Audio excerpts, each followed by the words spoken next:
প্রার্থী হিসেবে কাউকে পছন্দ হচ্ছে না, কি করবেন? আপনার জন্য সুযোগ না ভোটের। ২০০৮ সালে প্রথম না ভোট চালু হয়, কিন্তু সেটা কতটা সফলতার মুখ দেখলো? আবার নতুন করে আগামী নির্বাচনে আসছে না ভোট, কিন্তু একক প্রার্থীর আসনে থাকছে না ভোট, কিন্তু একাধিক প্রার্থীর আসনে সেটা নয়। কেন? না ভোট নিয়ে আলোচনা করতে চাই আজকের ভোটের ট্রেনে। পুরো আয়োজন জুড়ে সঙ্গে আছি নাজমুস সাকিব। বাংলাদেশে প্রথম না ভোট শুরু হয় ২০০৮ সালে। সেই সময়টা আসলে কেমন ছিল? না ভোটের ২০০৮ সাল, সেটা আসলে আমরা শুরুতে দেখে আসবো। ২০০৮ সালে কিন্তু যে প্রথমবার না ভোট চালু হয়, সেখানে কিন্তু ২০০৮ সালে যে ২৯ ডিসেম্বর নির্বাচন হয়, সে নবম জাতীয় সংসদ, সেখানে আমরা কিন্তু প্রথমবার দেখেছিলাম, যেখানে সেবার সারা দেশে না ভোট পড়েছিল ৩,৮১,৯২৪টি, যা মোট ভোটারের 0.55%। অর্থাৎ বলাই যায় যে এই যে বিশাল অংশ জনগোষ্ঠী কিংবা ভোটার, তারা কিন্তু না ভোট সেই সময়টায় দিয়েছিলেন। সেই বিষয়ে আমরা আলোচনা করব। দেখছেন ভোটের ট্রেন। আজকের ভোটের ট্রেনে স্টুডিওতে আছেন ঢাকা বিশ্ববিদ্যালয়ের আইন বিভাগের সাবেক চেয়ারম্যান ও রাজনৈতিক বিশ্লেষক অধ্যাপক মাইমুল আহসান খান। আপনাকে স্বাগত ভোটের ট্রেনে। আমরা শুরুতে কিন্তু দেখছিলাম যে ২০০৮ সালে বাংলাদেশের প্রথম না ভোটের যেই শুরু হয়েছিল, সেটা কিন্তু ৮ সালে শুরু হয়েছে। এবং ৮ সালে আসলে কি মনে হয়, কেন আমরা সেটা শুরু করেছিলাম? ৮ সালের ওই নির্বাচনটিও অর্কেস্ট্রেটেড নির্বাচন বলে আমি মনে করি। কারণ নির্বাচন যত জটিল করা যায়, ততই ক্ষমতাসীনদের জন্য লাভজনক অবস্থা সৃষ্টি হয়, মানুষকে বিভ্রান্ত করা সহজ হয়। কিন্তু ২০০৮ সালের পরে আজকে আমরা যে জায়গায় দাঁড়িয়ে আছি, সেটা গণ অভ্যুত্থান পরবর্তী সময় অথবা বিপ্লব চলমান সময়। এই সময়ে অবস্থাটা আরও জটিল করে তুললে আমরা গণতন্ত্রের শত্রু হয়ে যেতে পারি, আবার গণতন্ত্রকে বিপদগ্রস্তও করতে পারি। তবে শুধুমাত্র হাঁ ভোট থাকলে বা শুধুমাত্র না ভোট থাকলেই যে নির্বাচন সহজ হবে বা নির্বাচন কঠিন হবে, এমনও কিন্তু নয়। বিষয়টা বিচার করতে হবে সার্বিকভাবে। সার্বিক প্রেক্ষাপটটা কি, কোন ধরনের আইনি ব্যবস্থার অধীনে নির্বাচন হচ্ছে। যদি নির্বাচনটা সুষ্ঠু হয়, মানুষ যদি স্বাচ্ছন্দ্যে স্বাভাবিকভাবে ভোট প্রয়োগ করতে পারে, তাহলে আমরা আশা করি ভোটাভুটির মাধ্যমে গণতন্ত্র উত্তরণ সহজ হয়। কিন্তু ডাকসুর মতো ইলেকশন করতেই যদি সেনাবাহিনী লাগে, তাহলে সারা দেশের নির্বাচনকে সুষ্ঠু করার জন্য কি লাগবে তা আমার এখনো জানা নেই। স্যার, সেই বিষয়টা আমরা আসবো। তবে আমরা দেখেছি যে ২০০৮ সালের যে নির্বাচন, সেইখানেই কিন্তু প্রথম একবার না ভোট চালু করা হয়েছিল, এবং পরবর্তীতে যেটা আসলে বলা হয় যে ১৪, ১৮ কিংবা ২৪, সেই নির্বাচন নিয়ে যদিও প্রশ্ন আছে, কিন্তু তখন আসলে না ভোটের যে কালচার, সেটা আমরা দেখিনি। নতুন করে কিন্তু সেটা আবার একটা আনার চেষ্টা চলছে। কি আছে আসলে, আমরা একটু শুরুতে দেখে আসতে চাই যে কি প্রক্রিয়ায় নতুন করে আসলে না ভোটটা আসার যে পরিকল্পনা।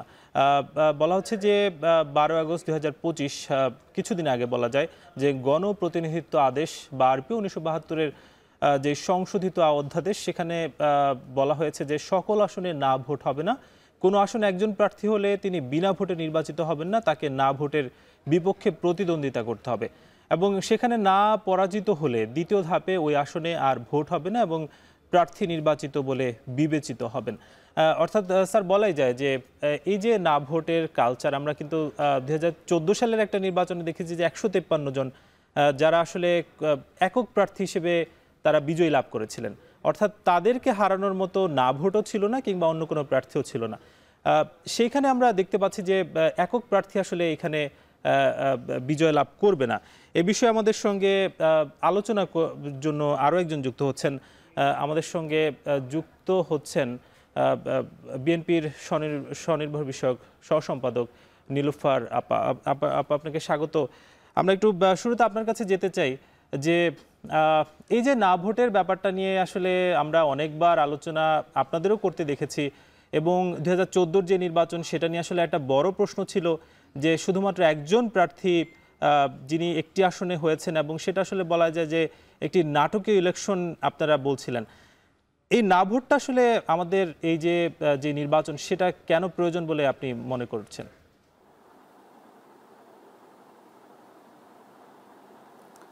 ধন্যবাদ আপনাকে। যারা শুনছেন, আমার শুভেচ্ছা অভিনন্দন। দেখেন, না ভোটটা তো আসলে একবারই হয়েছিল ১/১১ সরকারের পরে, অনির্বাচিত সরকার যিনি ওইটার ব্যবস্থা করেছিলেন যে যদি একজন ইলেকশনে দাঁড়ান তাহলেই না ভোটটা হবে। তো না ভোটটা একজন দাঁড়ালে না যদি জয়যুক্ত হয় তাহলে আবার দ্বিতীয়বার নির্বাচন হবে। কেউ যদি আবার দাঁড়ায় তার সাথে তাহলে তো কথাই নেই। কিন্তু না ভোটটা আসলে কতটুকু কার্যকরী এটা নিয়ে আমাদের একটা সন্দেহ আছে। কারণ বাংলাদেশের প্রেক্ষাপটে এটা অতটা গুরুত্ব বহন করে না, বা এটা এক ধরনের এটার ইউজড টু না, আমি এটা বলতে চাই। তো যেমন ধরেন, যদি আপনার 14 সালের নির্বাচনে না ভোট হতো, অনেক আসনেই কিন্তু আপনার বিনা প্রতিদ্বন্দ্বিতায় পাশ করে গেছে, বিনা প্রতিদ্বন্দ্বিতায় 153-54টা সিটে পাশ করে গেছে। না ভোট থাকলে জনগণ হয়তো ভোট দিতে পারতেন। তাহলে না যদি জয়যুক্ত হতো তাহলে নির্বাচনটা আবার অ্যাগেইন হতে পারত।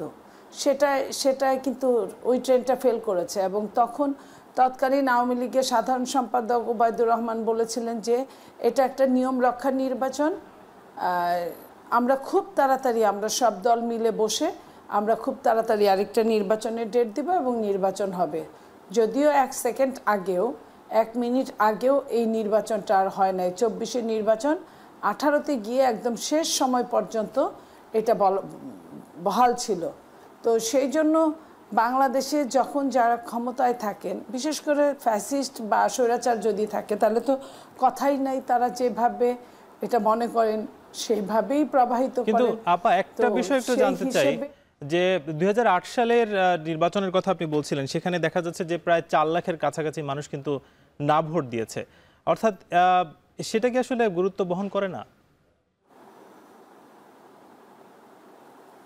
আপনার ভোট ছিল কিন্তু তখন প্রায় 6.5 কোটির উপরে, 6 কোটি সামথিং ভোট ছিল। সেইখানে আপনি নিজেই কিছুক্ষণ আগে বললেন যে সেইখানে 0% আপনার রেশিও ছিল।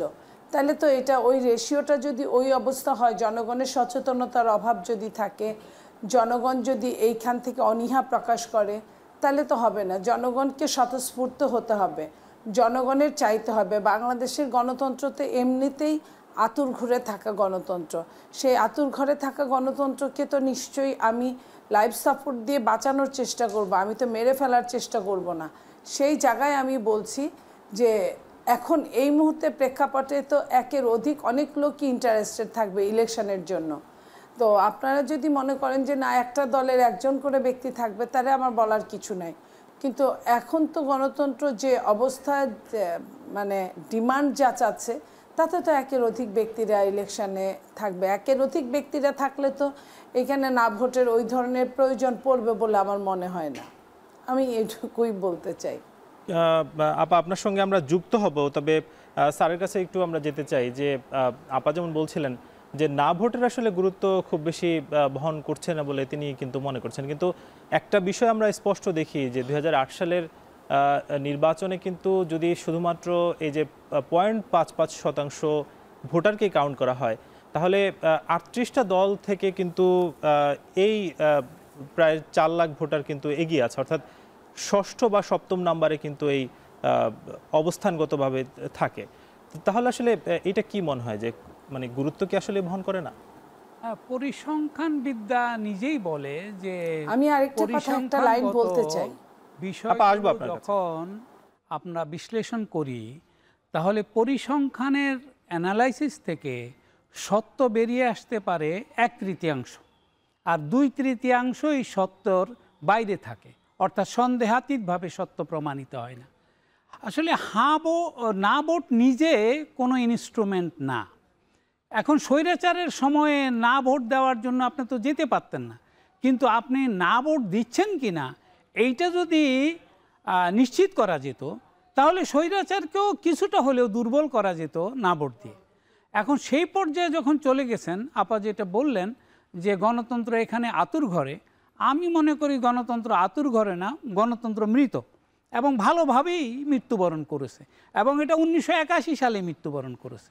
সেখান থেকে মাঝে মধ্যে এটাকে একটু বাঁচিয়ে ওঠানোর চেষ্টা করা হয়েছে, কিন্তু সেই চেষ্টা কখনোই সফল হয় নাই। সেটা স্বৈরাচারীর অবস্থা থেকে ফ্যাসিস্ট অবস্থায় রূপান্তরিত হয়েছে। এখন আমাদের প্রয়োজন হচ্ছে সোজা সাপটা করে সহজভাবে করে একটা নির্বাচন পদ্ধতি আবিষ্কার না হোক, একটা নির্বাচন পদ্ধতির ব্যবস্থা করা যাতে জনগণকে ক্ষমতায়নের দিকে নিয়ে যাওয়া যায়। এখন যেভাবে নির্বাচনের কথা বলা হচ্ছে বা দ্রুত একটা নির্বাচন দিয়ে সব নিষ্পত্তি করে ফেলা যাবে বলে মনে করা হচ্ছে, সেই চিন্তাতেও গলদ আছে। এখন নির্বাচন কত আগে হবে এবং দেরিতে হবে এটাও এখন আর বড় সমস্যা না। বড় সমস্যা হচ্ছে নির্বাচন কত জটিল হবে আর কত কম জটিল হবে এবং জনগণ কত স্বতঃস্ফূর্তভাবে আগের নির্বাচনিক ব্যবস্থাগুলো থেকে সরে আসবে।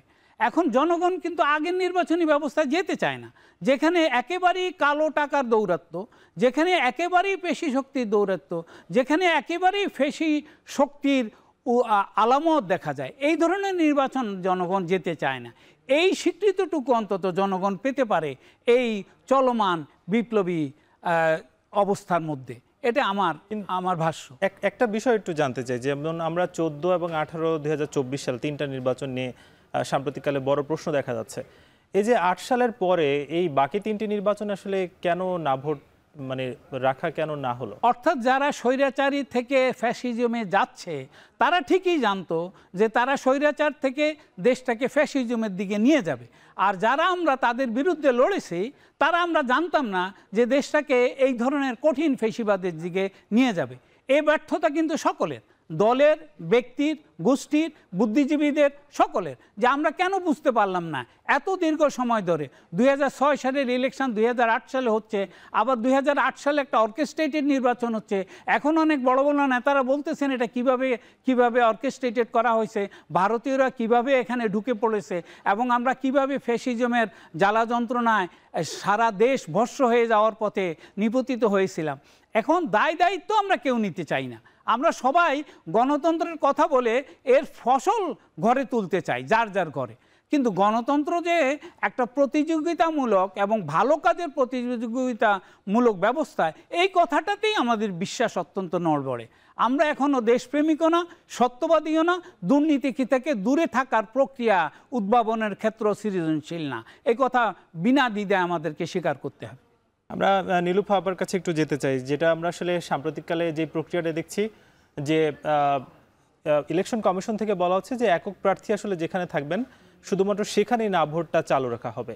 তাহলে অন্যান্য জায়গায় যেখানে আসলে একাধিক প্রার্থী আছেন কিন্তু কোন একজন ভোটার আসলে সেই প্রার্থীদের পছন্দ না, তাহলে তার জন্য কি আসলে না ভোটটা রাখা দরকার না? কি মনে হয় আপনার কাছে?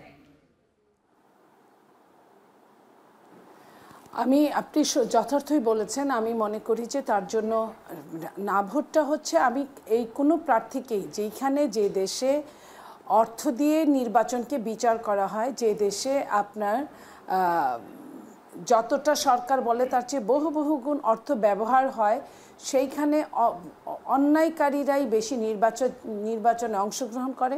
সেইখানে হতেই তো পারে একজন ভালো মানুষ, সে তিনজন যদি দাঁড়ায়, তিনজনের কাউকে পছন্দ নাই করতে পারে, সেখানে সে না ভোটে ভোট দিতেই পারে। সেখানে অপশন রাখলে মন্দ হয় না, 1 নাম্বার। 2 নাম্বার হচ্ছে বাংলাদেশের প্রেক্ষাপটে বাংলাদেশের মানুষ ভোট সচেতন একটা সময় ছিল, 3-4 বার যাবত তো ভোট দিতেই পারছে না। এখনের কথা আমি বলতে পারবো না যেহেতু ইউজড না। তো ওই এক সময়টার কথা আমি বলছি, যখন ভোট সচেতন ছিল তখনও কিন্তু না ভোট সচেতন ছিল না। এই যে না ভোট দিতে না হওয়ার কারণটা কি, এটা কিন্তু জনসচেতনতা বৃদ্ধি করতে হবে। এটা কিন্তু সাধারণ পিপল, আপনি বা আমি যে কথাটা নিয়ে আলোচনা করছি এটা হচ্ছে শিক্ষিত এবং সচেতন মহলের কথা। কিন্তু আপামর জনসাধারণ যারা গ্রামে গঞ্জে একদম রুট লেভেল থেকে শুরু করে শহর লেভেল আরবান এরিয়া পর্যন্ত, সেইখানে কিন্তু আপনার সবাই মিলে কিন্তু এটা সচেতনতা নাই বললেই চলে। সেই জায়গায় আমি মনে করি যে নির্বাচন কমিশনের বা সরকারের এর সম্পর্কে গণসচেতনতা বৃদ্ধি করতে হবে, এর বিকল্প হতে পারে না। যদি না ভোটটা থেকে থাকে বা রাখতে চান কেউ, সেক্ষেত্রে এই কাজগুলো করতে, সেক্ষেত্রে রাজনৈতিক দলগুলোর আসলে কতটা দায়িত্ব নিয়ে এই কাজটা করা উচিত, এবং সরকার তো আসলে করবেই, কিন্তু রাজনৈতিক দলগুলো যদি চেষ্টা করে তাহলে কি সম্ভব নয়? দেখেন, রাজনৈতিক দল সব দলই যে এটা চাইবে এটা কি করে আমরা বুঝবো বলেন? রাজনৈতিক দল তো এটার ওইভাবে চাওয়ার কথা না, কারণ তার প্রতিদ্বন্দ্বী যখন না ভোট হবে তখন তার ওইভাবে চাওয়ার কথা না। তারপরেও যদি কোনো রাজনীতিবিদরা চায়, সব রাজনীতিবিদরা হয়তো চাবে না। সেটার জন্য আমি মনে করি যে এই যে সংস্কার কমিশন বসানো হয়েছে, এইখানে রাজনীতিবিদদের সামনে এই কথাগুলো একের পর এক উঠিয়ে তাদের সচেতনতা বৃদ্ধি করার জন্য তাদের ওরিয়েন্টেশন দরকার, তাদের ওয়ার্কশপ দরকার। তারা যদি এইসব করে তারপরে মনে করে যে না, একটা না ভোটের প্রয়োজন আছে, তাহলে তারা সব দল একমত হবে বা সংখ্যাগরিষ্ঠ দল একমত হবে। সংখ্যাগরিষ্ঠতা নিয়েই যেহেতু গণতন্ত্র, তাহলে সংখ্যাগরিষ্ঠের মতামতের উপর ডিপেন্ড করে আপনার না ভোটটা থেকে যাবে। এটা আমার মনে হয় যে এটা আলোচনার ব্যাপার, এটা সব দলের অংশগ্রহণের ব্যাপার, এবং এটা সচেতন মহল, যারা শিক্ষিত মহল, তারা যদি এই না ভোটটা চান, তাহলে তাদের সারাউন্ডিং যারা অশিক্ষিত, কম শিক্ষিত, কিংবা এইসব নিয়ে চর্চা কম হয় গণতন্ত্রের ব্যাপারগুলো, তাদের সাথে এটা আলোচনার ব্যাপার আছে। কারণ একটু জানতে চাই যে আসলে বিএনপির তরফ থেকে আপনাদের অবস্থানটা কি? আপনারা কি আসলে না ভোটটা চাচ্ছেন কিংবা চাচ্ছেন না, কি আসলে অবস্থান? আমি আসলে এটা সম্পর্কে সম্পূর্ণ আমি ওয়াকিবহাল না। বিএনপি চাচ্ছে কি চাচ্ছে না আমি ঠিক জানি না। ওইভাবে যদি ওইভাবে চাইতো, তাহলে আমার মনে হয় যে আমাদের চোখের সামনে এটা আসতো বা আমাদের নিয়ে আলোচনা করতো। এখন পর্যন্ত আমাদের সাথে এটা নিয়ে কোনো আলোচনা হয় নাই বলে আমি আপনাকে ক্লিয়ার বলতে পারছি না, আমি সরি। আরেকটা বিষয় সেটা হচ্ছে যে একক প্রার্থীর ক্ষেত্রে কিন্তু আসলে না ভোটটা থাকছে। আমরা তো দেখি যে রাজনৈতিক কালচারে একটা বড় অংশ আসনেই কিন্তু একাধিক প্রার্থী আসলে থাকে, অর্থাৎ বলা যায় যে 300 আসনে একাধিক প্রার্থী থাকার সম্ভাবনাটাই বেশি। এর মানে আমরা আসলে না ভোটটা তাহলে পাচ্ছি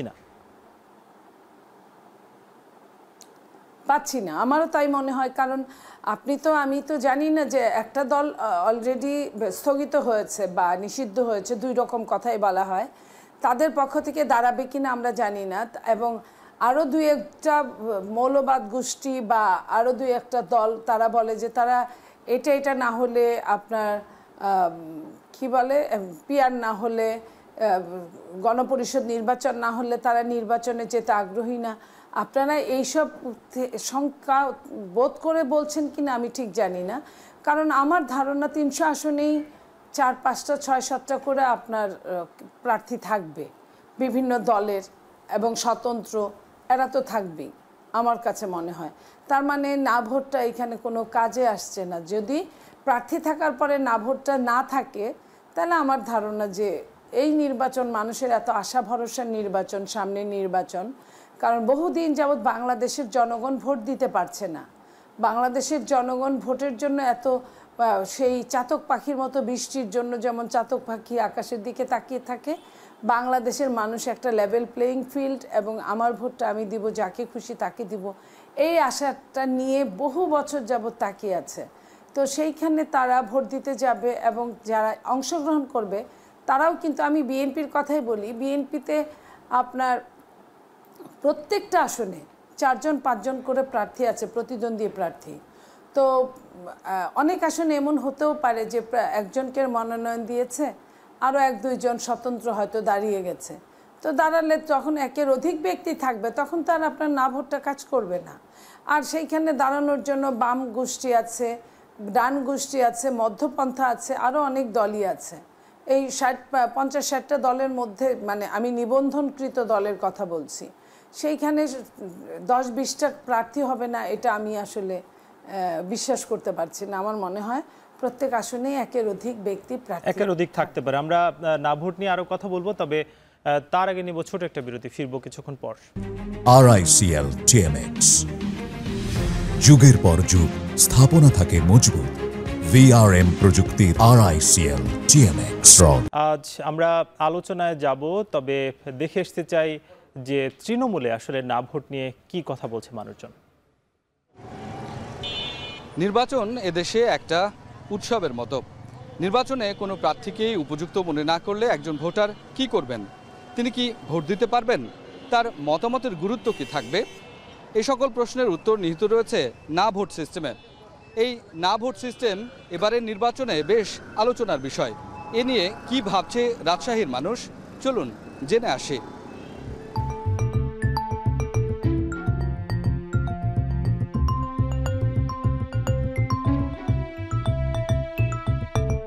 আমরা নাগরিকরা আমাদের মতামত অনুযায়ী ভোট দেব, যাকে পছন্দ তাকে ভোট দিব। তো হচ্ছে এক প্রার্থী থাকলেও বা একাধিক প্রার্থী যেখানেই থাকুক না এখন আমাদের পছন্দ না হলে আমরা কাউকে ভোট দিব না। সেই ক্ষেত্রে আমার মতটা আমি কোথায় বিনিময় করব? তাহলে কি আমি ভোট কেন্দ্রে যাব না? এরকম একটা অপশন তৈরি হচ্ছে। তো সেই বিবেচনার ক্ষেত্রে অবশ্যই রাখা উচিত। না ভোটটা থাকলে কোনো একটা প্রার্থী, স্বতন্ত্র প্রার্থী থাকলো, সে তাকে আমরা ভোটটা দিলাম, সে যখন পাশ করলে আমাদের গরিব মানুষের দিকে তাকাবে। আমি কোনো রাজনৈতিক মতাদর্শে যদি বিশ্বাসী না হই, আমার সেই পরিমাণে আইডল যদি কেউ না থাকে, আমি তাহলে কেন আসলে একজন অযোগ্য প্রার্থীকে আমি নির্বাচিত করব? এর জন্য আমার মনে হয় যে না ভোটটা খুবই একটা জরুরি বিষয়, এটা অবশ্যই থাকা উচিত। একটা নির্বাচনী এলাকায় যদি একজন প্রার্থী হয় তাহলে সে তো একক প্রতিদ্বন্দ্বিতায় জিতে যাচ্ছে কোনো নির্বাচন ছাড়া। যদি না ভোট থাকে তখন জনগণের বা ভোটারদের একটা মত প্রকাশের জায়গা থাকে যে এই প্রার্থীটা আসলেই যোগ্য কি অযোগ্য ব্যক্তি। সেজন্য আমার কাছে মনে হয় নির্বাচনের সময় না ভোট থাকা খুব জরুরি। একটা জিনিস সবচেয়ে বেশি ভালো হবে যে রাজনৈতিক দলগুলো তাদের প্রার্থিতা দেওয়ার ক্ষেত্রে তাদের যোগ্য, সৎ এবং নির্ভীক যে মানুষগুলো তাদেরকে তারা বেছে নিয়ে আসবে, যে তারা আসলে তাদের যে সরকার গঠন করার জন্য তাদের যে আসনটা প্রয়োজন, সেই জন্য তারা চাইবে অবশ্যই যে না ভোটের কাছে তারা পরাজিত হয়ে তাদের আসনটা হাতছাড়া করতে, এটা চাইবে না। এই প্রার্থী পছন্দ করলাম, ওই প্রার্থী পছন্দ না ভোটে ভোট দিয়ে দিলাম, এটা খুবই ভালো না ভোটটা করার জন্য। রাজশাহী ঘুরে দেখা গেল না ভোট নিয়ে ভোটারদের মধ্যে পক্ষে বিপক্ষে নানা ধরনের মত রয়েছে। তবে আসন্ন নির্বাচনে এই প্রক্রিয়াটি অন্তর্ভুক্ত হবে কিনা তা দেখতে অপেক্ষা করতে হবে আরও কিছুটা সময়। রাজশাহী থেকে রাকিব ইসলাম কিন্তু জানাচ্ছিলেন যে মানুষের মধ্যে যে মিশ্র প্রতিক্রিয়া না ভোটকে নিয়ে, সেটা কিন্তু আমরা ভোটারদের মুখে শুনতে পাচ্ছিলাম। এই বিষয়ে আলোচনার জন্য স্টুডিওতে যুক্ত আছেন ঢাকা বিশ্ববিদ্যালয়ের আইন বিভাগের সাবেক চেয়ারম্যান ও রাজনৈতিক বিশ্লেষক অধ্যাপক মাইমুল আহসান খান, এবং সরাসরি যুক্ত আছেন বিএনপির স্বনির্ভর বিষয়ক সহ সম্পাদক ও সাবেক সংসদ সদস্য নীলুফার চৌধুরী মনি। দুজনকে আবারও স্বাগত জানাচ্ছি। আমরা একটু স্যারের কাছে যেতে চাই। স্যার, একটা বিষয় আসলে আমরা দেখতে পাচ্ছি যে গত 5 আগস্টের পরপর আসলে আওয়ামী লীগ তারা একেবারে রাজনীতিতে নেই এবং তাদের রাজনৈতিক কার্যক্রম নিষিদ্ধ করা হয়েছে। একটা জিনিস বলা হচ্ছে যে না ভোটের ক্ষেত্রে যেহেতু আওয়ামী লীগের প্রায় বিগত সময়ের পরিসংখ্যান অনুযায়ী 30 থেকে 40% তাদের ভোট, এটা কি হতে পারে কিনা যে যদি না ভোট আবার সব আসনে দেওয়া হয়, সেক্ষেত্রে এই ভোটারগুলো তো আসলে দেশেই আছে একটা বড় অংশ, এই ভোটারটা কি আসলে না ভোটেই তারা যেতে পারে কিনা, কি মনে হয়? তারা যদি না ভোট দিয়ে দেখাতে পারে তাদের সংখ্যা, দেখাক তারা। কিন্তু এই যে একটা মিথ বলা হচ্ছে যে আওয়ামী লীগের ভোটার 30%, 40% রয়ে গেছে, এটা কিন্তু আধুনিক বা এই তথ্যভিত্তিক কোনো বিশ্লেষণ থেকে বেরিয়ে আসতেছে না। কারণ শতকরা 60-65% মানুষকে জিজ্ঞাসা করা হলে তারা বলে যে আমরা কাকে ভোট দেবো এখনো ঠিক করি নাই। তাহলে বাকি 40% মানুষের ভিতরে কিভাবে আওয়ামী লীগ এত শতাংশর ভোটের অধিকারী হলো? সেই ক্ষেত্রে আমি মনে করি সকল জায়গায় না ভোট থাকুক, তাহলে আমরা দেখি যে আওয়ামী লীগের পক্ষে এত বছর ফ্যাসিস্ট সরকার চালানোর পরে তাদের পক্ষে কত ভোট আসে, সেটা একটা হইতে পারে। কিন্তু একজন প্রার্থী হইলে না ভোট, অন্য জায়গায় না ভোট না, এই ধরনের ব্যবস্থা তো কোনো একটা ব্যবস্থা না। এটা আমি মনে করি কিছুটা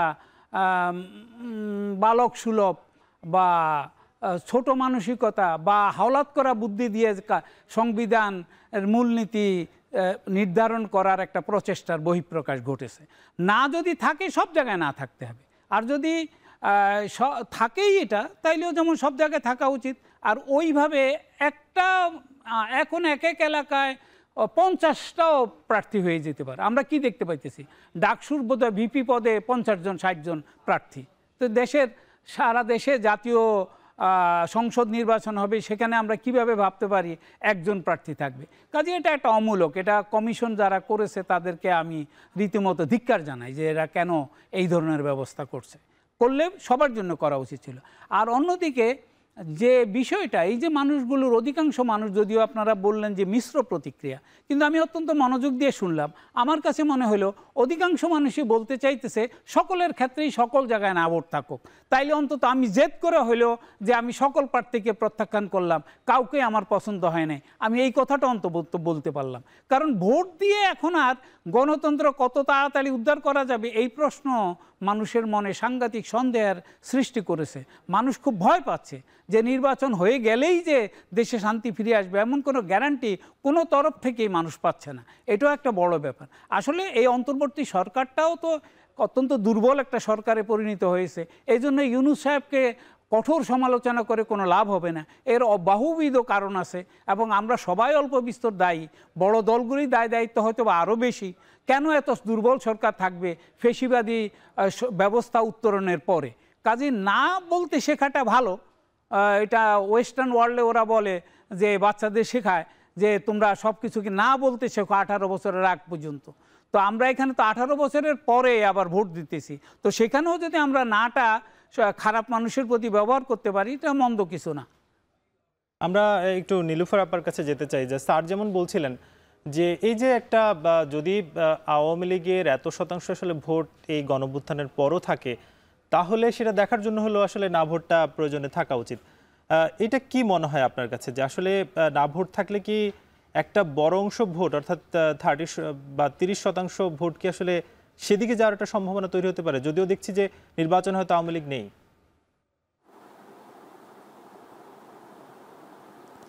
দেখেন, এইখানে আমি ওনার সাথে কিছু ব্যাপারে একমত, কিছু ব্যাপারে দ্বিমত। বাংলাদেশের জনগণ কিন্তু এত কট্টর না যে ওই মানে খালি শূন্যস্থান পূরণের জায়গাটা বাদ দিয়ে নায়ের মধ্যে যেতে হবে। যদি তাদের প্রার্থী পছন্দ হয় তাহলে তারা তাদের প্রার্থীকে ভোট দিবে, আর যদি পছন্দ না হয় তারা না ভোট দিবে। আমি সব জায়গায় না ভোট যদি থেকেই থাকে, এটার যদি সিস্টেম করা হয় তাহলে সব জায়গায় সিস্টেম করা ঠিক আছে। হ্যাঁ, যদি আওয়ামী লীগের যদি অন্ধত্ব থাকে তাহলে সেটা থেকেও বোঝা যাবে যে কত % ভোট আওয়ামী লীগের ছিল, যে ভোটটা দিতে না পারার জন্য না ভোটে দেওয়া হয়েছে, সেটাও আমরা দেখতে চাই। হোক না, সমস্যা কি? কিন্তু আমি মনে করি যে সাধারণ আওয়ামী লীগ যারা ছিল কিংবা বাধ্য হতো ভোট দিতে, তারা বোধহয় নায়ের মধ্যে যাবে এমন না, যে কোনো একটা প্রার্থীকে তারা ওই সময়টার মধ্যে চুজ করে নিতে পারে, কিংবা তাদেরও কোনো স্বতন্ত্র প্রার্থী দাঁড়াতে পারে, এটাও হতে পারে। কারণ সব তো আওয়ামী লীগ দেশ ছাড়ে নাই, দেশ ছেড়েছে কিছু হাই প্রোফাইলের আওয়ামী লীগ, আর সমস্ত আওয়ামী লীগ বাংলাদেশেই আছে। এক আসনের আওয়ামী লীগ আরেক আসনে গিয়ে আশ্রয় নিচ্ছে, এক এলাকার আওয়ামী লীগ আরেক এলাকায় যাচ্ছে। এটাই হচ্ছে যেটা বিগত দিনে বিএনপি যেভাবে টিকে ছিল, বেঁচে ছিল, এইভাবে তারাও হয়তো এখন ওই অবস্থার মধ্যেই কাটাচ্ছে। সো দ্যাট আমি মনে করি ওরা তো এমনিতেও ভোট দিতে আসতে পারবে না। আপনি দেখেন, যারা লুকিয়ে পালিয়ে আছে, যাদেরকে পুলিশ খুঁজছে, যাদের পুলিশের নথিতে যাদের নাম লিখে আছে জল করে মার্ডার কেস কিংবা বড় বড় কোনো খারাপ মামলায় জড়িত আছে, তারা তো এলাকায় গিয়ে ভোট দিতে পারবে না। তারা হয়তো অন্য এলাকায় লুকিয়ে পালিয়ে থাকবে। তারা ভোট যে দিতে পারবে এই নিশ্চয়তা আপনাকে কে দিয়েছে? সরকার তো এই নিশ্চয়তা দিবে না। যেটা বিএনপির সময় আমরা, এই যে আওয়ামী লীগের সময় আমরা 4 বার বিএনপিকে দেখেছি, বিএনপিকে তো গেলেই অ্যারেস্ট করেছে, তারপরে তো ভোট দিতে এমনিতেও ভোটের সিস্টেম ছিল না, তারপরেও যাও বা ইচ্ছে ছিল সেটা যে কয়েকজন মিলে ভোট দিতে যেতে পারতো, তারা তো এক হতেই পারে নাই, তারা বিভিন্ন জায়গায় তারা লুকিয়েছিল। কিন্তু আপা একটা বিষয় যে স্বতন্ত্র আওয়ামী লীগের আসলে কেউ যদি স্বতন্ত্র প্রার্থী হিসেবে দাঁড়ায়, সেটা কি আসলে বিএনপির তরফ থেকে আপনারা মেনে নেবেন? কেউ কি বলে দাঁড়াবে ওইভাবে স্বতন্ত্র? আপনার কত সাইলেন্ট সমর্থক আছে, অনেকেই জানেও না। তো সেই সাইলেন্ট সমর্থকের মধ্যে তো অনেক অনেক বাহ্যিক দৃষ্টিতে নম্র ভদ্র মানুষ আছে, বা কেউ স্বতন্ত্র মানুষ, তাকে আওয়ামী লীগ বললো যে তুমি দাঁড়িয়ে যাও, তোমাকে আমরা ম্যান্ডেট দিব, তো তখন কেউ কি না করবে? কারণ মার্কাটা তো আর নৌকা থাকবে না। মার্কা যে এটা স্বতন্ত্র দাঁড়ালে যা পাবে, সেখানে আওয়ামী লীগ বেছে নিতেই পারে যে আমরা একে ভোট দিব। যদি আওয়ামী লীগ একত্রীভূত হতে পারে, তারা তো একত্রিত হতেও পারবে না ওইভাবে, কারণ মহল্লায় যেই এলাকার ভোটার তাকে সব মানুষই চিনে। স্যারের কাছে একটু যুক্ত হতে চাই যে একটা বিষয় আমরা দেখি যে এই যে পুরো পৃথিবীর মধ্যে না ভোটের যে কালচার, সেটা আসলে থাইল্যান্ডে দেখা যাচ্ছে এবং ইউরোপের দু একটা দেশে আসলে দেখা যাচ্ছে। তাহলে এশিয়ার যেহেতু একটা বড় অংশ দেশের মধ্যে আমরা দেখছি না ভোট, সেক্ষেত্রে বাংলাদেশ যে না ভোটের যে কালচারটা এর আগে চালু করেছে, নতুন করে হচ্ছে, কতটা যুক্তিযুক্ত মনে হচ্ছে আপনার কাছে? না, বাংলাদেশ আমরা রাজনৈতিক সংস্কৃতির দিক থেকে নব উদ্দীপনায় নব জিনিস সংযুক্ত করতে চাই, এই দিক থেকে আমাদের জুড়ি মেলা ভার। কিন্তু বিষয় হচ্ছে না ভোটটাকে এত বড় করে এখন দেখার সময় না। এক সময় ছিল যে ফেসিবাদ আন্দোলনে যদি আমরা না ভোটটা ব্যবহার করতে পারতাম। তা এখন মূল সমস্যা আমি মনে করি, আওয়ামী লীগ কি আসলে নিষিদ্ধ হয়েছে এই কথা তো সবাই একমত না, বলে যে কর্মকাণ্ড নিষিদ্ধ হয়েছে, তাহলে বোঝা যাচ্ছে যে ভবিষ্যতে আওয়ামী লীগ আবার আসতে পারে। কিন্তু আমি ওইটাকে এখন আর অত বড় সমস্যা দেখি না। আমি উপস্থিত যেটা দেখি সেটা হচ্ছে বর্তমানে যারা সক্রিয় আছে মাঠে ময়দানে বা ভোটের রাজনীতিতে, এরাই এই ভোটের রাজনীতিটাকে জটিল থেকে জটিলতর করে ফেলবে এবং সামনের দিনগুলোতে দেশের সার্বিক অবস্থা থেকে শুরু করে ভোটাভুটির রাজনীতিটাতে পরিষ্কার পরিচ্ছন্ন হয়ে বেরিয়ে আসার যে প্রচেষ্টা আমরা প্রথম দিকে দেখেছিলাম, এখন আমার কাছে তেমনটি মনে হয় না। আমার কাছে মনে হচ্ছে সকলেরই নিজস্ব কী ধরনের যেন এক ধরনের এজেন্ডাই বলেন, ধান্দাই বলেন, মতলবই বলেন রয়েছে। তো এই যে এত ধরনের মতলবের ভিতরে একটা দুর্বল সরকারকে দিয়ে আপনি জাতীয় সংসদের ইলেকশন নির্ভেজালভাবে, সন্ত্রাসবিহীনভাবে বা মারামারি কাটাকাটি খুনোখুনি ছাড়া এমনিতেই বের করে নিয়ে আসবেন, এই আশঙ্কা কিন্তু দিন দিন ক্ষীণ হচ্ছে। এটা আমাদের সকলেরই উদ্বেগের বিষয় এবং বড় দলগুলির দায়িত্ব এখানে আমি অনেক বড় মনে করি। এক সময় আমাদেরকে সবাইকে বলা হতো জামাত বিএনপি একসঙ্গে বলা হতো। আমি ধরেন ব্যক্তিগতভাবে 35 বছর ধরে বিএনপির লোকদের সঙ্গে ঘোরাফেরা করতাম, কিন্তু এখন দেখি যে, এবং ওইটার কারণে আমাদেরকে বলা হতো যে বিএনপি জামাত। কিন্তু এখন এই দুইটা দলের মধ্যে আমি যেই ধরনের নেতাদের মধ্যে যেই ধরনের ভাষা বিনিময় হতে দেখি বা যেই ধরনের বডি ল্যাঙ্গুয়েজ হতে দেখি, তাতে আমার মনে হচ্ছে এরা একে অপরের সাংঘাতিক বড় ধরনের প্রতিপক্ষ না, শত্রু হয়ে যাচ্ছে। তো ধরেন আওয়ামী লীগ থাকলো না, এরা দুইটা সবচেয়ে শক্তিশালী দল একে অপরের শত্রু হয়ে গেল। এখন সেই প্রেক্ষাপটে দেশে আপনি কি ধরনের ব্যবস্থা করলে পরে একটা সুন্দর সুষ্ঠু নির্বাচন করতে পারতেন যদি ইউনূস স্যারকে অনেক শক্তিশালী রাখতে পারতেন। কিন্তু আমরা তো ইউনূস স্যারকে প্রতিনিয়ত এমনভাবে আক্রমণ করতেছি যে ওনাকে দুর্বল করে ফেলতেছি। ওনার যে সাফল্য, সেই দুর্বল কারা করছে আসলে? আমি তো মনে করি রাজনৈতিক দলগুলি সবাই মিলেই অল্প বিস্তর ওনাকে দুর্বল করতেছে। আর হাসনাত আবদুল্লাহর মতো ছেলে যদি বলতে পারে যে ইউনূস সাহেব গিয়ে তারেক রহমানকে সেজদা দিয়ে আসছে, তাইলে এটা আপত্তিকর কথা।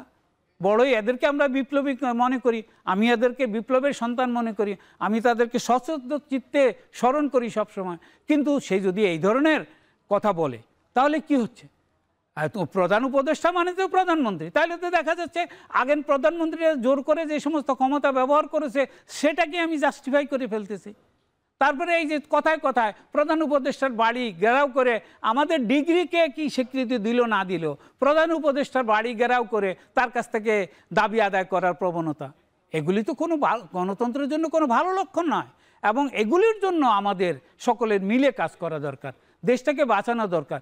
ভারত কি বলতেছে? পরিষ্কার বলতেছে আমরা ইউনূসকে মারতে পারবো না, কিন্তু তাকে যত দ্রুত যত দুর্বল করে বিতাড়িত করতে পারবো তত আমাদের এজেন্ডা বাস্তবায়িত হবে।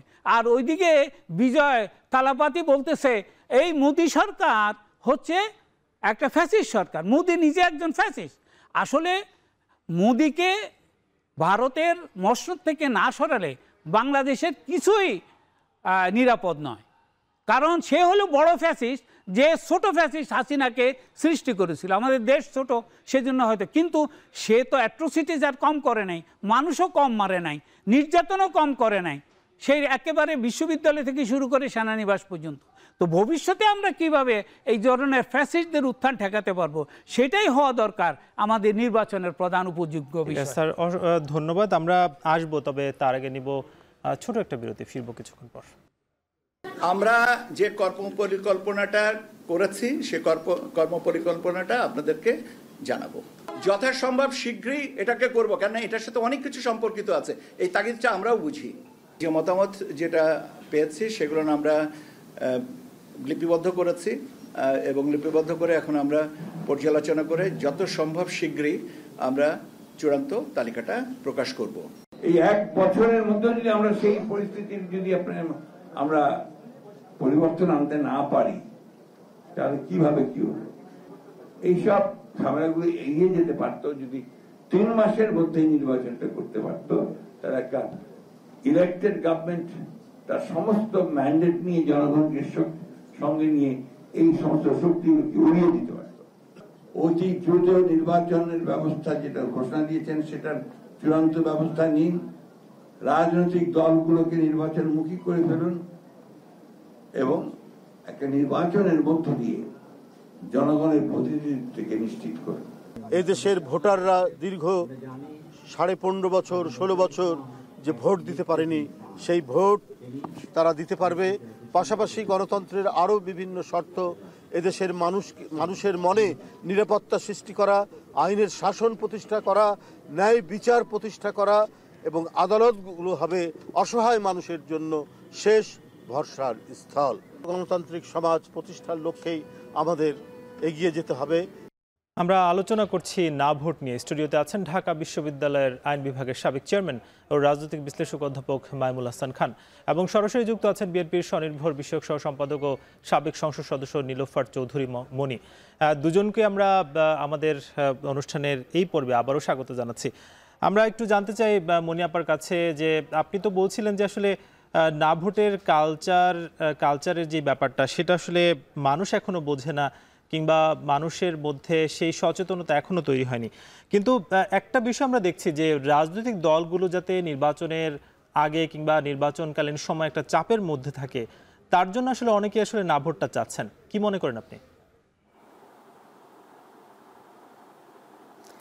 দেখেন, এটা চাওয়াটা তো খারাপ কিছু না, চাওয়াটা ভালো, সচেতনতা বৃদ্ধি পায়, কিন্তু এটার তো টাইম ছিল অনেক আগে থেকে। এটা বললে জনগণের মগজে ঢুকে যেত। যে জিনিসটা জনগণের মগজে নাই সেটা 11th আওয়ারে করলে, বাংলাদেশের মানুষ তো এমন না যে সবাই একদম আপগ্রেড, তো সেটা একটা যে আগে থেকে যদি থাকতো তাহলে একটা তারা ওইভাবে নিত, তারা বুঝতো। তারা যেমন ইভিএম ভোট তো অনেকেই বুঝতোই না এবং সেটার জন্য সময় ক্ষেপণ হতো। যদিও এইদিকে উপকার হয়েছে যে ফ্যাসিস্ট সরকার ইভিএম চালু করেছিল, জনগণ ভোট দিতে যায় নাই, অত ইভিএম নিয়ে তাদের মাথা ব্যথাও কারণ ছিল না। কিন্তু এখন তো জনগণ ভোট দেওয়ার জন্য মেন্টালি রেডি। তো যদি ভোট হয় আর জনগণ যদি ভোট দিতে যায়, সেখানে তার মাথায় না ভোট আর হ্যাঁ ভোট, কোনো প্রার্থীকে ভোট দেওয়া আর না ভোট না দেওয়া, এই দুইটাই তো তার মগজে ঢুকিয়ে দিতে হবে। সেই ঢুকানোর জন্য আপনার যে দেশে আইন শৃঙ্খলা রক্ষাকারী বাহিনী এখনও আপনার সচেতন না ইলেকশনে তার কাজ কি, ভূমিকা কি, যে দেশে প্রশাসন এখনও আগের ফ্যাসিস্টের রূপেই অধিগ্রহ আছে, সেই দেশে আপনার এই না ভোটটা কতটুকু আমাদের প্রভাব বিস্তার করবে সেটা কিন্তু বলাই বাহুল্য। আপা, আপনি যেমন বলছিলেন যে 11th আওয়ারে আসলে সরকার এরকম সিদ্ধান্তের দিকে যাচ্ছে, বলাই যায় যে সব মিলে হয়তো 5 থেকে 6 মাস, যদি ফেব্রুয়ারিতে নির্বাচন হয়, এই সময়টা আসলে আছে। সরকারের যে নির্বাচনী প্রক্রিয়া সেটা কি আসলে ঠিকঠাক মতো হতে দেখছেন? আমি কোনো প্রক্রিয়ায় ঠিক মতো হতে দেখিনি, কোনো প্রক্রিয়াই না। যেমন ধরেন, একটা সরকার, একটা ফ্যাসিস্ট যখন পতন হয় তখন ফ্যাসিস্টের যারা ফ্যাসিস্টের সহকারী থাকে তাদেরকে ধরপাকড়ের মধ্যে রাখতে হয়, আইনের আওতায় আনতে হয়। এখানে আইনের একজন প্রভাবশালী একজন প্রফেসর আছেন, উনি আমার চেয়ে ভালো বলতে পারবেন। তো এইখানে বাংলাদেশে এই গত এক বছরে কয়জনকে আইনের মুখোমুখি আনা হয়েছে? এইখানে মবের দৌরাত্ম্য চলছে, মবের রাজত্ব চলছে। আপনার যেভাবে ইচ্ছে সেভাবে মানুষ মেরে ফেলতে পারছে, মানুষকে হাত পা ভেঙে দিতে পারছে, মানুষকে ছুরিকাঘাত করতে পারছে। আজকে আপনার সামনে যখন কথা বলছি তখনও কিন্তু ছুরিকাঘাতে এক জেলার একজনকে মেরে ফেলা হয়েছে। আবার এই যে মবের এই যে আন্দোলনরত একটা চিফ অ্যাডভাইজার বা অ্যাডভাইজাররা কতটুকু পেরেছে আপনি দেখেন, আন্দোলন দেখলেই বোঝা যায়। কোনো একটা আন্দোলন সফলতার মুখ দেখে নাই, শুধু সফলতার মুখ দেখেছে না পড়ালেখা না করার আন্দোলনগুলো। তো সেইখানে সরকার কিন্তু তাদের বোঝাতে পারতো। গত 1 বছরের সরকার একটা ছেলে মেয়েকেও বলে নাই তোমরা ফিরে যাও বইয়ের মধ্যে খাতার মধ্যে, সেটা বলে নাই। পাশাপাশি তারা এটাও বলে নাই পুলিশরা যে ট্রমাটাইজ আছে, পুলিশকে যে তার আগের আদলে ফিরিয়ে আনতে হবে, পুলিশ যে জনগণের সেবক এটা বোঝাতে হবে। সরকার কিন্তু এই ব্যাপারেও নির্লিপ্ত, সরকার প্রশাসনের ক্ষেত্রেও নির্লিপ্ত। তাহলে সরকার নির্বাচনটা যে সাকসেসফুলি করবে সেটা কিভাবে করবে আমার হিসাব মিলে না। এর মধ্যে আপনারা যখন আবার না ভোটের কথা বলেন, সেটা তো আরও এক ধাপ আপনার সমস্যা তৈরি করবে, কারণ মানুষ কিন্তু দিশেহারা, কিভাবে ইলেকশনে ভোট দিবে। এখনো ভোটের 5 মাস আছে, সেটা আসলে ঠিকঠাক মতো হতে দেখছেন না আপনি। নীলুফার আপা, আপনাকে অসংখ্য ধন্যবাদ, আপনি আমাদেরকে ভোটের ট্রেনে সময় দিয়েছেন। আমরা একটু স্যারের কাছে যেতে চাই যে একটা বিষয় আসলে আমরা দেখছি যে যেহেতু 5 থেকে 6 মাস নির্বাচনের একটা বাকি আছে, যদি ফেব্রুয়ারিতে হয়, সেটা আসলে প্রক্রিয়াটা যতটা হয় বিগত নির্বাচনগুলো দেখেছি, সেই নির্বাচনের যে প্রক্রিয়াটা ছিল, এবার আসলে কি কোনো আলাদা কিছু দেখছেন নাকি ঠিকঠাক?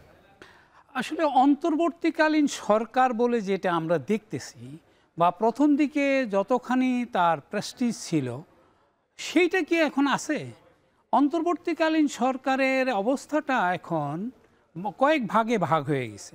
আমার কাছে মনে হচ্ছে অন্তর্বর্তীকালীন সরকারের ভিতরে এককভাবে প্রফেসর ইউনূস একটা অংশীদার, বাকিরা যারা বিপ্লব করেছে তারা আরেকটা অংশীদার, বিএনপি সবচেয়ে বড় দল হিসাবে তারা আরেকটা অংশীদার, আবার লুকিয়ে চুপিয়ে থাকা আওয়ামী লীগাররা আবার যারা একমত পোষণ করে না তারাও একটা অংশীদার হওয়ার চেষ্টা করতেছে। তো আসলে এই সরকার দ্বারা খুব দ্রুত একটা সুষ্ঠু নির্বাচন হতে পারে একথা আমি বিশ্বাস করি না। আমি যুক্তি বুদ্ধিতে আমার আসে না আমার এত তাড়াতাড়ি কিভাবে একটা পরিচ্ছন্ন স্বাভাবিক। কিন্তু প্রফেসর ইউনূস তো ক্রমাগত বলে যাচ্ছেন, এবং নির্বাচন যে আমাদের প্রধান নির্বাচন কমিশনার সহ অন্যান্যরা সবাই বলতেছে আমরা নির্বাচনের জন্য প্রস্তুত, দেশ নির্বাচনের জন্য প্রস্তুত। কিন্তু আপনাদের এই ভোটের ট্রেন যে কত লম্বা হবে আমি ঠিক জানি না। আমাকে এই ভোটের ট্রেন থেকে 6 মাস আগে যখন বলা হয়েছিল যে আপনি ভোটের ট্রেন কত মাস চলতে বলতে পারেন, আমি বলেছিলাম যে কয়েক বছর। কিন্তু হঠাৎ করে শুনতেছি ফেব্রুয়ারিতে ইলেকশন হয়ে যাবে, এবং এইটা নিয়ে তুমুল বিতর্ক হচ্ছে এখন।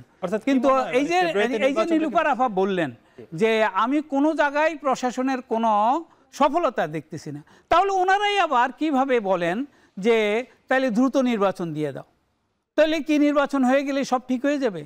আর এই পুলিশ ঠিক করার দায়িত্ব কি অন্তর্বর্তীকালীন সরকার আসলেই পালন করতে পারবে? বা বিএনপি কালকে ক্ষমতায় আসলো তারাই কি করতে পারবে?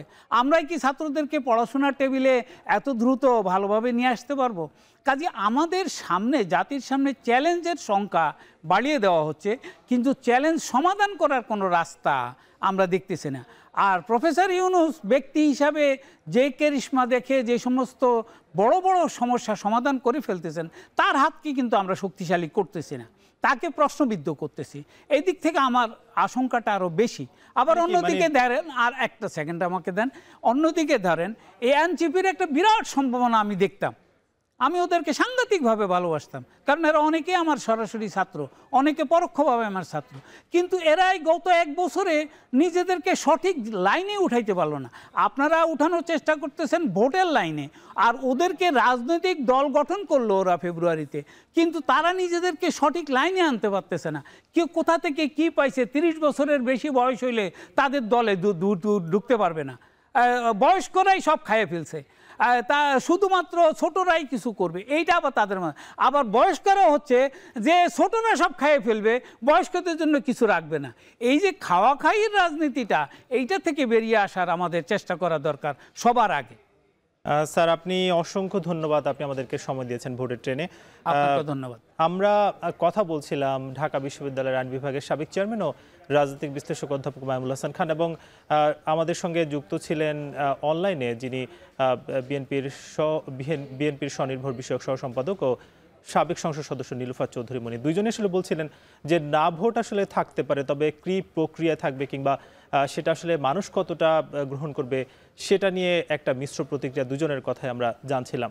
কিন্তু বলা হচ্ছে যে যদি 5 থেকে 6 মাস পর নির্বাচন হয়, সেই নির্বাচন প্রক্রিয়াটা কেমন হবে, কিভাবে আগাচ্ছে সেটা নিয়ে কিন্তু আসলে দুজনেই সন্দেহ প্রকাশ করলেন। আজকের মতো ভোটের ট্রেন আমরা শেষ করব। আগামীকাল নতুন কোনো বিষয়ে আলোচনা হবে। শুভরাত্রি।